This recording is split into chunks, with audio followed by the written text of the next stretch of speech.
Yes! Merong ice cream!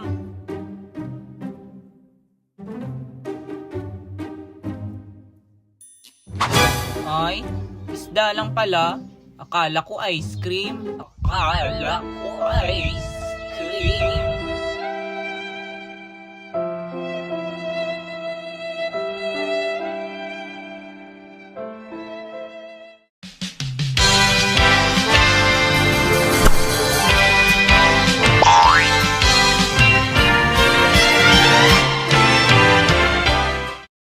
Scam.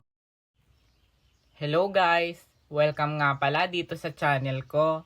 Sorry nga pala dahil ngayon lang ako nakapag-upload ulit. Busy na kasi ako dahil graduate na nga ako ng senior high school.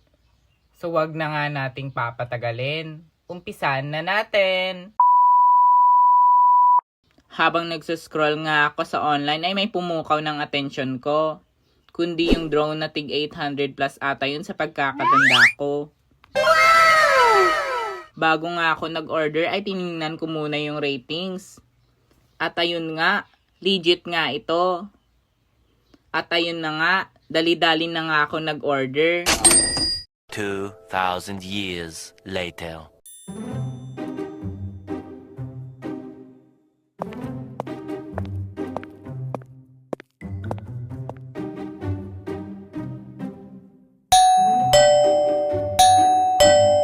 Sandali lang, andyan na. Oo, sandali lang.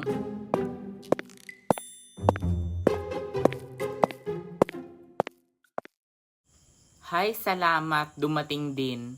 Pakilapag lang po dyan sa lapag, kuya. Ito po yung bayad. Salamat. Walang anuman po, kuya.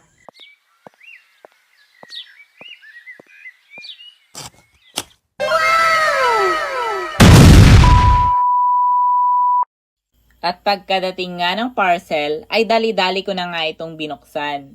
At ayun nga, legit!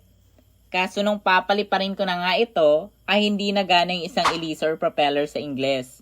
Basta yun.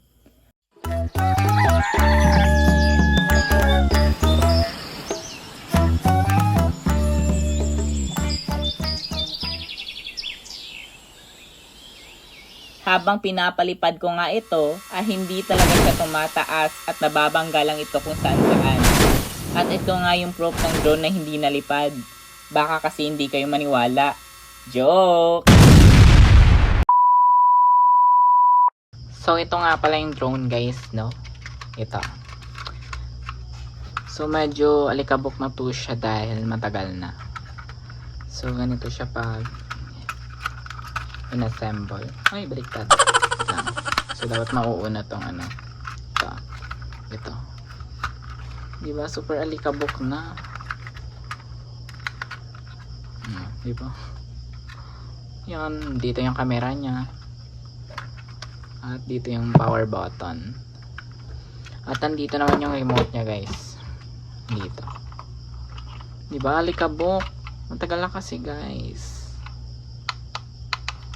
Syempre walang battery. At nandito yung ano niya guys, yung bag. Yan. 'Di ba may free bag siya, tsaka may mga extra yung ano tawag dito, yung para hindi mabangga.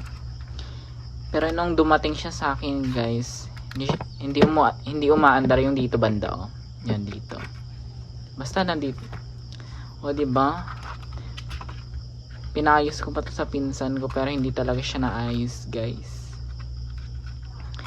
O, diba? Sakit na kami. Sabihin nyo guys, kung scam ba yun or hindi. For me kasi scam yun. So, ito lang. Diba? So, ang lesson ng kwento natin ngayon guys, ay huwag basta-basta mag-order kung hindi mo naman alam kung legit ba ito. At kung may gusto kang order sa online, ay magpaturo ka sa nakakaalam or nakakatanda kung paano tumingin kung legit ba. Or tingnan mo yung followers ng shop kung marami ba ito. At yung ratings kung maganda ba ang quality ng product na yon. So ayun nga, natapos na nga tayo. So kung may karanasan ka nga gaya nito guys, is comment mo na nga dyan sa baba para mabasa ko. So kung napanood mo nga yung video hanggang dito guys, huwag mo akong kalimutan i-subscribe ang channel ko at i-like mo na din kung nagustuhan mo. Maraming salamat! Bye!